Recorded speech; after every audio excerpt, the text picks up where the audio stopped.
নমস্কার বন্ধুরা, আমি কুমকুম ইন্সপায়ার থেকে বলছি। আজকে আপনাদের কাছে নিয়ে চলে এসেছি ম্যাগি। ম্যাগি তো বাচ্চা বড় সকলেরই খুবই প্রিয়, তাই আমি খুব সহজ করে একটা ম্যাগি তৈরি করে নিয়েছি, সেটাই আপনাদের সাথে শেয়ার করলাম।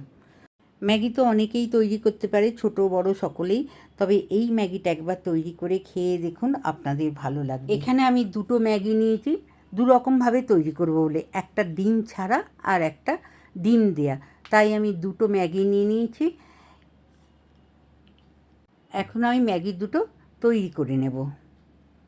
ম্যাগি তৈরি করার জন্য এখানে আমি দুটো পেঁয়াজ নিয়েছি আর নিয়েছি একটা ডিম, যেহেতু একটা প্লেটে আমি ম্যাগিটা ডিম দিয়ে তৈরি করব সেই জন্য। আর পেঁয়াজ দুটো কুচো করে নিয়েছি আর দুটো কাঁচা লঙ্কা নিয়েছি কুচো করে। কড়াইটা গরম হয়ে গেছে, গরম কড়াইতে আমি দিয়ে দিলাম 4 থেকে 5 চামচ রিফাইন অয়েল। এতে আমি ম্যাগিটা তৈরি করে নেব। তেল তো নেওয়া হয়ে গেছে, এর মধ্যে কুচিয়ে রাখা পেঁয়াজগুলো আমি দিয়ে দিচ্ছি। সব পেঁয়াজগুলো দিয়ে নাড়াচাড়া করে আমি একটু ভেজে নিচ্ছি। পেঁয়াজটা আমি সামান্য ভেজে নিলাম। এর মধ্যে নিয়ে নিচ্ছি সামান্য একটু অরিগানো আর নিচ্ছি সামান্য একটু রেড চিলি ফ্লেক। আর এই দুটো যদি না থাকে আপনারা স্কিপ করেও দিতে পারেন। সামান্য একটু অরিগানো আর সামান্য একটু রেড চিলি পাউডার পেঁয়াজের সাথে মিশিয়ে আমি এটাকে ভালো করে নাড়াচাড়া করে ভেজে নিলাম। 2 পিস কাঁচা লঙ্কা কুচো করে রেখেছিলাম, সেটাও এর সাথে দিয়ে একবার নাড়াচাড়া করে ভেজে নিলাম। আজকের এই শুকনো ম্যাগিটা সেদ্ধ করব না, আগে ভেজে নেব, তারপর এটা তৈরি করব। পেঁয়াজ কাঁচা লঙ্কা তো নাড়াচাড়া করে ভেজে নিয়েছি। এইবার দিয়ে দিলাম শুকনো ম্যাগিটা। শুকনো ম্যাগিটা পেঁয়াজের সাথে দিয়ে ভালো করে নাড়াচাড়া করে আমি ভেজে নেব। আমি ম্যাগি দুটো ভেঙে ভাজা করছি, আপনারা দুটোকে গোটা নিয়েই ভাজা করতে পারেন। দুটো ম্যাগি আমি একই সাথে নাড়াচাড়া করে ভেজে নিলাম। এখন আমি এটাতে জল দিয়ে সেদ্ধ করে নেব। ম্যাগিটা সেদ্ধ করার জন্য আমি এখানে প্রথমে এই কাপের মাপ করে 2 কাপ জল নিয়ে নিলাম। এরপরে ম্যাগিটা আমি ভালো করে মিশিয়ে নেওয়ার পরেতে 1.5 কাপের মতন আর জল দেবো। ম্যাগিটা আমি আর 1.5 কাপের মতন জল দিয়ে ভালো করে মিশিয়ে নিলাম। এখন দিয়ে দিলাম স্বাদ মতন লবণ দিয়ে আমি এটাকে ভালো করে নাড়াচাড়া করে আমি একটু ঢাকা দিয়ে সেদ্ধ করে নেব। ম্যাগিটা সেদ্ধ হয়ে গেছে আর জলটাও শুকনো হয়ে গেছে। এখানে আমি 1/2 চামচ ম্যাগি মশলা দিলাম। এই ম্যাগি মশলাটা খুব ঝাল, তাই আমি 1/2 চামচ এখানে ব্যবহার করলাম।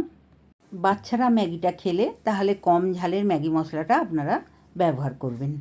ম্যাগি মশলাটা আমি ভালো করে মিশিয়ে নিলাম। এখন দিয়ে দিচ্ছি 2 চামচের মতন টমেটো সস। 2 চামচ টমেটো সস নিয়ে এটাকে আমি ভালো করে মিশিয়ে দেব। টমেটো সস দিয়ে ম্যাগির সাথে ভালো করে মিশিয়ে নিলাম। এইভাবে আপনারাও তৈরি করে একবার খেয়ে দেখুন, এই চাইনিজ ম্যাগিটা আপনাদেরও খুব ভালো লাগবে। ম্যাগিটা আমার রেডি হয়ে গেছে। নামাবার আগে আমি 3 চামচ গ্রেট করে রেখেছিলাম চিজ, সেই চিজ আমি এর মধ্যে মিশিয়ে দিলাম। এই রকম চিজ মিশিয়ে আপনারাও ম্যাগিটা তৈরি করে খেয়ে দেখুন, আপনাদের খুব ভালো লাগবে। আমি এবারে প্লেটে তুলে নিলাম। তৈরি করে নিলাম ডিম ছাড়া 1 প্লেট ম্যাগি। এরপরে ডিম দেওয়াটা তৈরি করে নিচ্ছি। ডিম দিয়ে ম্যাগিটা তৈরি করার জন্য আমি একটা সসপ্যান বসিয়ে নিয়েছি। এর মধ্যে দিয়ে দিলাম 2 চামচ রিফাইন অয়েল। তেলটা ভালো করে গরম হয়ে গেছে। আমি একবার সসপ্যানটা চারিদিকে তেলটা ঘুরিয়ে নিয়ে মাখিয়ে নিলাম। তেলটা ভালো করে মাখিয়ে নিলাম। গরম তেলে আমি একটা ডিম ভেঙে এর মধ্যে দিয়ে দিলাম। ডিমটা দিয়ে নাড়াচাড়া করে ভালো করে ডিমটা আমি ভেজে নিলাম। ডিমটা আমার ভাজা হয়ে গেছে। এই ভাজা ডিমের মধ্যে ম্যাগিটা দিয়ে আমি নাড়াচাড়া করে নেব। ভাজা ডিমের সাথে ম্যাগিটা মিশিয়ে ভালো করে নাড়াচাড়া করে ভেজে নিচ্ছি। আপনারা এমনি ম্যাগির সাথেও ডিমটা ফাটিয়ে দিতে পারেন। আমি ডিমটা ভেজে দিলাম। আর যদি ডিমটা আগে ভেজে ম্যাগিটা দেন তাতে ম্যাগিটা খেতে খুবই ভালো হবে। দিয়ে দিলাম একটু অরিগানোটা দিয়ে আমি ভালো করে মিশিয়ে নিয়ে প্লেটে তুলে নিচ্ছি। ডিম দেয়া ম্যাগিটা আমার তৈরি হয়ে গেল। তাহলে দুটো ম্যাগি আমার তৈরি হয়ে গেল, ডিম ছাড়া ডিম দেয়া। এইভাবে আপনারাও তৈরি করে নিন। ম্যাগি রেসিপিটা আপনাদের কেমন লাগলো? ভালো লাগলে অবশ্যই একটা লাইক করবেন, কমেন্ট করে জানাবেন আর বন্ধুদের মধ্যে শেয়ার করবেন। আমার চ্যানেলের নতুন বন্ধু হলে চ্যানেলটি সাবস্ক্রাইব করে আমার পাশে থাকবেন। নতুন নতুন ভিডিও আপলোড হলে আপনাদের কাছে পৌঁছে যাবে। ভালো থাকবেন। নমস্কার।